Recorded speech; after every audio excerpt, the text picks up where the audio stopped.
ஓம் சாய்ராம். நல்லது நினைப்போம், நல்லதே நடக்கும். இன்றைக்கி நம்ம ஒரு முக்கியமான விஷயத்தை தான் பார்க்க போகிறோம். ஒரு கதவு மூடினால் மறு கதவு திறக்கும். எந்த ஒரு விஷயமாக இருந்தாலும் சரி, அவ்வளோதான் முடிஞ்சிருச்சு அப்படிங்கிற அந்த ஒரு எண்ணத்துக்கு மட்டும் வராதிங்க. நிறைய விஷயங்கள் இந்த பதிவில் பார்க்க போகிறோம். முதல்ல துவாரகாமாயி நம்ம சாய் பாருங்கள். அவரோட கதவு, அவரோட வீடு, அதாவது நம்ம அம்மா வீடு நமக்காக எப்போதுமே திறந்துருக்கு. 24 மணி நேரமும், வருஷம் 365 நாளும், எந்த நிமிடம் வேணாலும் நம்ம ஆத்மார்த்தமாக உள்ளுக்குள்ளே போகலாம். நீங்கள் அங்கே இருக்கீங்க, இங்கே இருக்கீங்க, அதெல்லாம் எல்லாத்தையும் தள்ளி வச்சுருங்க. நீங்கள் எப்போ நினச்சாலும் கண்ணை மூடினீங்கன்னா ஆத்மார்த்தமாக நீங்கள் துவாரகாமாய்க்குள்ளே வந்துடுவீங்க. அதனால் சாய் கூட ரொம்ப நெருக்கமாக இருக்கீங்க. அதை எப்போதும் மனசில் வச்சுக்கோங்க. சாயை விட்டு வெகு தொலைவில் இருக்கேன் அப்படிங்கிற அந்த ஒரு எண்ணம் மட்டும் உங்கள் மனசில் வேணவே வேணாம். நிறைய விஷயங்கள் இந்த பதிவில் பேச போகிறோம். கோவிலையும் முழுவதுமாக என் கூட சேர்ந்து சுற்றி வர போகிறீங்க நீங்கள். அதுக்கு முன்பாக ஒரு முக்கியமான விஷயத்த நான் உங்களுக்கு சொல்லிக்கிறேன். முக்கியமாக இந்த தீபாவளி கிஃப்ட்டு, புது வருட கேலண்டர், டைரி கேட்டவங்க நிறைய பேர் எப்போ அனுப்புவீங்கன்னு மெசேஜ் பண்ணிக்கிட்டே இருக்கீங்க. நானும் 2-3 நாட்களாக சொல்லிக்கிட்டே தான் இருக்கேன். புது வருட டைரி இன்னும் வரலை. தமிழும் இங்கிலீஷும் சேர்ந்த மாதிரி இருக்கும். அந்த டைரி இன்னும் வரலை. மராத்தியும் இங்கிலீஷும் இருக்கிற மாதிரி தான் டைரி வந்திருக்கு. தமிழும் இங்கிலீஷும் இருக்கிற மாதிரி டைரி கிடச்சிருச்சுன்னா அது அனுப்புனா உங்கள் எல்லாருக்கும் பயனுள்ளதாக இருக்கும். ஏன்னா கோவிலில் எப்போ விசேஷம் நடக்குது, எப்போ தேர் வரும், எப்போ எந்த பூஜை நடக்கும், எப்பப்பெல்லாம் ஷீரடியில் திருவிழா, இது எல்லா குறிப்புகளும் அந்த டைரியில் மென்ஷன் பண்ணியிருப்பாங்க. அது மட்டும் இல்லாமல் ஆரத்தி எப்போ, இந்த மாதிரி முக்கியமான தகவல்கள் எல்லாமே டைரியில் இருக்கும். அதுக்காக தான் அந்த டைரிக்காக வெயிட் பண்ணிக்கிட்டு இருக்கேன். இன்றைக்கி கூட போய் கேட்டேன், தினைக்கும் கேட்டுட்ருக்கேன். இன்னும் ஒரு 10 நாள் ஆகும்னு சொல்லியிருக்காங்க. அதிகபட்சமாக ஒரு 15ஆம் தேதி போல் வரும்னு நினைக்கிறேன். 15ஆம் தேதி போல் வந்துருச்சுன்னா உடனடியாக யாரெல்லாம் கேட்டு வாட்ஸ்அப்பில் மெசேஜ் பண்ணியிருக்கீங்களோ அவங்க எல்லாருக்கும் நான் அனுப்பி வச்சுருவேன். ஒரு சில நண்பர்கள் இன்னும் என்கிட்டருந்து ரிப்ளை வரலையேன்னு வெயிட் பண்ணிக்கிட்டு இருப்பீங்க. கவலைப்படாதீங்க, கூடிய சீக்கிரமே அனுப்பி வச்சுருவேன். 15-16 தேதி வரைக்கும் பாருங்கள். அதுக்குள்ளே நான் உங்களுக்கு ஃபோன் பண்ணலைன்னா நீங்கள் ரிமைண்டர் மெசேஜ் அனுப்புங்க. அது வரைக்கும் கொஞ்சம் பொறுமையாக வெயிட் பண்ணுங்கள். சரி, வாங்க இன்றைக்கி டாபிக்குள்ளே போகலாம். ரொம்ப முக்கியமான விஷயந்தான் இன்றைக்கி. எப்போதுமே ஒரு கதவு மூடிடுச்சு அப்படிங்கிற அந்த ஒரு எண்ணம் மட்டும் வேணாம். எந்த ஒரு விஷயத்துக்கும் முடிவுங்கிறது கிடையாது. அதை எப்போதும் நல்லா ஞாபகத்தில் வச்சுக்கோ. ஏன்னா நம்ம சாய் கூட இருக்கோம், அவரை நம்புகிறோம். அப்படி இருக்கவங்களுக்கு எப்போதுமே சாய் ஒரு வழிகாட்டியாக, துணையாக இருப்பார். ஏதாவது ஒரு வகையில் நம்மளை கூட்டிகிட்டு போயிடுவார். நமக்கு என்ன தேவையோ, நமக்கு எங்கே இருந்தால் நமக்கு நல்லதோ, எங்கே சந்தோஷம் கிடைக்குமோ, எது நிம்மதியோ அந்த இடத்துக்கு நம்மளை கூட்டிகிட்டு போயிடுவார். அவரோட உதவியும் ஏதாவது ஒரு வகையில் வந்துடும். நம்ம முயற்சி பண்ணணும். அதே நேரத்தில் பொறுமையாக இருக்கணும், நம்பிக்கையோடு இருக்கணும், பொறுமையாக இருக்கணும். நம்பிக்கை நம்ம எல்லாருக்கும் தெரியும். சாயை நம்புறது கிடைக்கும், நம்பணும். அவர் கொடுப்பாரு. அவரோட ஏதாவது ஒரு வகையில் அவரோட உதவி நம்மளை சேர்ந்துருங்கிற நம்பிக்கை இருக்கணும் மனசில். அடுத்தது பொறுமை. பொறுமையை பற்றி நம்ம நிறைய பேசியிருக்கோம். விடாமுயற்சி விடாமல் பொறுமையாக நம்ம முயற்சி பண்ணிக்கிட்டே இருக்கணும். பொறுமையை இழந்து விடாமுயற்சியை விட்டுறக்கூடாது. விடாமுயற்சியை விட்டோம் அப்படின்னா பொறுமையை இழந்துருவோம், நம்பிக்கையும் தளர்ந்து போயிடும். நம்பிக்கையும் உடைச்சிருவோம், பொறுமையும் இழந்துருவோம். அதனால் விடாமுயற்சி எப்போதும் இருக்கணும். எந்த ஒரு சூழ்நிலையாக இருந்தாலும் சரி, இதுதான் கடைசி அப்படிங்கிற அந்த ஒரு முடிவு மட்டும் வேணாம். இதுதான் என்னோடய கடைசி அட்டம்ப்ட்டுங்க, இதுக்கப்புறம் என் வாழ்க்கையில் ஒன்றுமே கிடையாது அப்படி மட்டும் நினைக்காதீங்க. நம்ம எதிர்பார்க்காம எவ்வளோ விஷயங்கள் நடந்துகிட்ருக்கு. நம்ம கெட்டதை மட்டுமே மனசில் சிந்திச்சுக்கிட்டே இருக்கோம். நான் எதிர்பார்க்கவே இல்லை, என் வாழ்க்கையில், என் குடும்பத்தில் எனக்கெல்லாம் இப்படி நடக்குமான்னு அந்த ஒரு எண்ணம் மட்டும்தான் நம்ம மனசில் இருக்குது.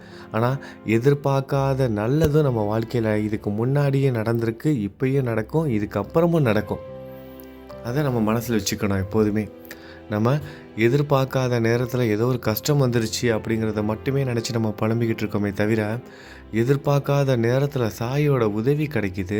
அவர் நான் கூட இருக்கேன் அப்படிங்கிற உணர்வை நமக்கு கொடுக்குறாரு, தைரியத்தை கொடுக்குறாரு.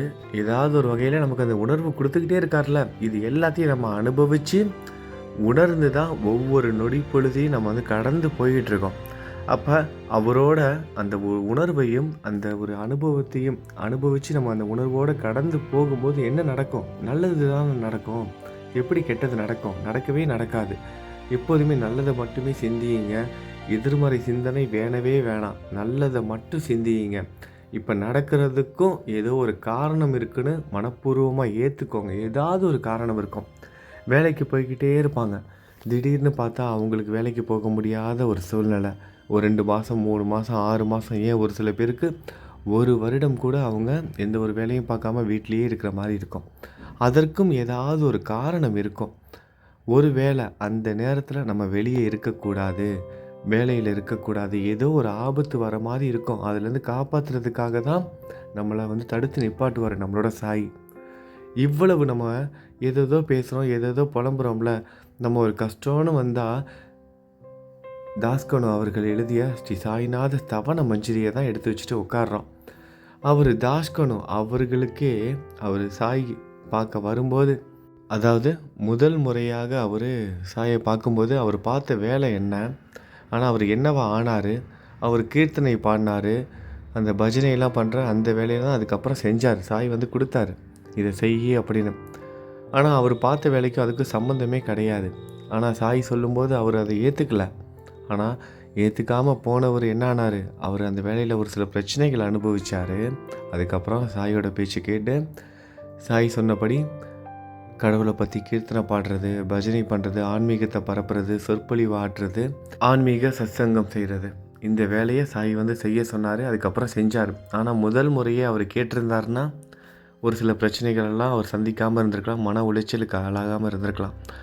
அந்த மாதிரி தான் நம்மளோட வாழ்க்கையிலையும் ஒரு சில நேரத்தில் ஒரு சில தடங்கல்கள் வருது, ஒரு சில நேரத்தில் நம்ம மன உளைச்சலுக்கு ஆளாகிறோம். ஆனால் இது எல்லாமே நல்லதுக்கு தான் அப்படின்னு நம்புவோம். எல்லாத்துக்கும் பின்னாடி ஏதாவது ஒரு காரணம் இருக்கும். நம்ம சாதாரண மனிதர்கள் தானே, நம்மளால் ஒரு சில விஷயத்த நம்மளால் வந்து புரிஞ்சிக்க முடியாது. ஆனால் காலம் எல்லாத்துக்கும் பதில் கொடுக்கும். நமக்கு காலம் வந்து எல்லாத்துக்கும் பதில் கொடுக்கும். திசை மாறி போக இருந்த நம்மளோட வாழ்க்கையை ஏதோ ஒரு தடங்கள் தான் திசை திருப்பி நல்ல பாதையில் கொண்டுட்டு போக வச்சுருக்கோம். அது நமக்கு புரிய வரும். இல்லை எனக்கு மட்டும்தான் இவ்வளோ கஷ்டம் அப்படிங்கிற மாதிரியான எண்ணங்கள் மட்டும் மனசில் வேணவே வேணாம். எல்லாருக்கும் ஏதாவது ஒரு கஷ்டம் இருக்குது. வாழ்க்கையில் எல்லாரும் ஏதாவது ஒரு விஷயத்துக்காக தவிச்சிக்கிட்டு தான் இருக்காங்க. எல்லாரும் ஏதாவது ஒரு விஷயத்துக்காக தவிச்சிக்கிட்டு தான் இருக்காங்க. ஏக்கத்தோடு தான் வாழ்ந்துகிட்டு இருக்காங்க. நீங்கள் நான் யாருமே இதில் விதிவிலக்கு கிடையாது. யாருமே இதில் விதிவிலக்கு கிடையாது. இந்த ஒரு உண்மையும் நம்ம சாதாரணமாக ஒரு வார்த்தையாக நம்ம கடந்து போகாமல் அதை வந்து அந்த உண்மையை நம்ம வந்து ஏற்றுக்கிற அந்த பக்குவம் இருக்கணும். மனசால் ஏற்றுக்கணும் அந்த உண்மையை. அந்த உண்மையை நம்ம மனசால் ஏற்றுக்கிட்டால் மட்டும்தான் நம்ம இந்த நிமிஷம் நிம்மதியாக நம்மளோட வாழ்க்கையை அடுத்த கட்டத்தை நோக்கி கொண்டுட்டு போக முடியும். இல்லை இது சரியாகிற வரைக்க நான் மன உளைச்சலோடையே தான் வாழ்வேன், நான் வந்து சரியாக சாப்பிட மாட்டேன், எதை பற்றியும் சிந்திக்க மாட்டேன், எந்த வேலையும் செய்ய மாட்டேன், என்னோட உடல்நிலையை கூட நான் சரியாக பார்த்துக்க மாட்டேன், இது எல்லாம் முடியட்டும், அதுக்கப்புறம் என்னோட உடல்நிலையில் கவனம் செலுத்துகிறேன், நான் எல்லாருக்கிட்டையும் சிரித்து பேசுகிறேன், எல்லா விஷயத்தையும் அதுக்கப்புறமா செய்கிறேன்னு இருந்தோம் அப்படின்னா புதிதாக இன்னொரு கஷ்டத்தை, துன்பத்தை, இன்னொரு பிரச்சனையை நம்ம விலை கொடுத்து வாங்குறதுக்கு சமம். நம்ம ஏதோ ஒரு விஷயம் நல்லது நடக்கணும்னு காத்துக்கிட்டு இருக்கோம். அப்போ அந்த நல்லது நடக்கும்போது அதை அனுபவிக்கிறதுக்கு நம்ம நல்லா இருக்கணும்ல. அந்த நல்லதை நம்ம அனுபவிக்கிறதுக்கு நம்ம ஒரு விஷயத்தை விருப்பப்படுறோம். அந்த விருப்பப்படுறது கிடைக்கும்போது அதை அனுபவிக்கிறதுக்கு நம்மளோட உடல்நிலையும் மனநிலையும் சரியாக இருக்கணும்ல. முக்கியமாக உடல்நிலையை கெடுத்துக்கிட்டோம் அப்படின்னா ஒன்றும் பண்ண முடியாது. உடல்நிலையை கெடுத்துக்கிட்டோம்னா ஒன்றுமே பண்ண முடியாது. வாழ்க்கையில் எந்த சந்தோஷம் கிடைச்சாலும் அதை நம்ம முழுவதுமாக நம்ம அனுபவிக்கவே முடியாது. அந்த மாதிரியான சூழ்நிலைகள் நமக்கு வரவே கூடாது அப்படின்னு மனசில் நினச்சிக்கோங்க. இந்த நிமிஷம் வாழ்க்கையில் நடக்கிறது ஏதோ ஒரு காரணத்துக்காக நடந்துக்கிட்டு இருக்கு. ஆனால் இது கூடிய சீக்கிரமே சரியாயிரும். என்னோட விருப்பத்தை என்னோட சாயி நிச்சயமாக நிறைவேற்றுவார் அப்படின்னு நம்புங்க. நிச்சயமாக எல்லாமே நல்லதாக தான் நடக்கும். நீங்கள் எல்லாரும் இவ்வளோ நேரம் இந்த பதிவை பொறுமையாக கேட்டிங்களே, நீங்கள் எல்லாரும் சந்தோஷப்படுற மாதிரி ஒரு விஷயம் சொல்லவா? நம்ம சாய் குடும்பத்தை சேர்ந்த சாய் ஜெகதீஸ்வரன் தம்பிக்கு குழந்தை குட்டி கண்ணன் சாய் ஜெகதீஸ்வரனுக்கு முதல் வருட பிறந்த நாள். அவங்களோட அம்மா அப்பாவுக்கு, அதாவது சாய் ஜெகதீஸ்வரன் அவங்க அம்மா அப்பா திருமணம் செய்து 12 வருடங்களுக்கு பிறகு 12 வருடங்களுக்கு பிறகு வந்து பிறந்திருக்காரு. அவங்க பாட்டி நம்ம சேனல் தொடர்ந்து பார்க்குறவங்க, சாய் பக்தை, சாய் கொடுத்த வரம் அந்த குழந்தை 12 வருடங்களுக்கு அப்புறம் சாய் வந்து குழந்தை பாக்கியம் கொடுத்துருக்காரு. சாய் ஜெகதீஸ்வரன் இன்னைக்கு வந்து அவர் பிறந்து முதல் வருடம் திருமண நாளும் ஆயிருக்கு. கிட்டத்தட்ட ஒரு 2 வருஷத்துக்கு முன்னாடி இப்போ நம்ம தீபாவளி கிஃப்ட்டெல்லாம் கொடுக்குறோம்ல, அதே மாதிரி தீபாவளி கிஃப்ட் வாங்குறப்ப அவங்க என்கிட்டேருந்து வாங்கியிருக்காங்க இந்த பிரசாத பொருட்கள், ஊதி எல்லாமே. அப்போ வந்து பார்த்திங்கன்னா அந்த 10, 11 வருஷம் ஆயிடுச்சு. குழந்தை இல்லாமல் இருக்காங்க. முதல் மகன். அதே மாதிரி அம்மாவோட 2வது மகனுக்கு 8 வருடம் ஆகிருச்சு திருமணமாகி. அவங்களுக்கும் வந்து குழந்தை இல்லை. முதல் மகனுக்கு 12 வருடங்கள் ஆகிருச்சு. 2வது மகனுக்கு 8 வருடங்கள் ஆகிருச்சு. அதுக்கப்புறம் இந்த ஷீரடி உதி பிரசாதம், அப்புறம் நம்ம அனுப்பின அந்த பிரசாத பொருட்கள், தீபாவளி கிஃப்ட், கேலண்டர் இதெல்லாம் வாங்கினாங்க. அதுக்கப்புறம் அவங்களோட வாழ்க்கையில் மிகப்பெரிய நல்ல விதமான மாற்றங்கள் நடைபெற ஆரம்பித்தது. அவங்களோட முதல் மகனுக்கு 12 வருஷத்துக்கு அப்புறம் குழந்தை பிறந்து இப்போ முதல் வருட பிறந்த நாளும் கொண்டாட போகிறாங்க. அடுத்ததாக 8 வருடமாக குழந்தை இல்லாத 2வது மகனோட மனைவியும் இப்போ 3 மாதம் வந்து கன்சீவாக இருக்காங்க. இந்த மாதிரி நிறைய நல்ல விஷயங்கள் நம்ம சாய் குடும்பத்தில் நடந்துக்கிட்டே இருக்கா. அந்த அம்மா எனக்கு ஃபோன் பண்ணி அவ்வளோ சந்தோஷமாக சொன்னாங்க. கேட்கும்போது அவ்வளோ மனசுக்கு சந்தோஷமாக இருந்துச்சு.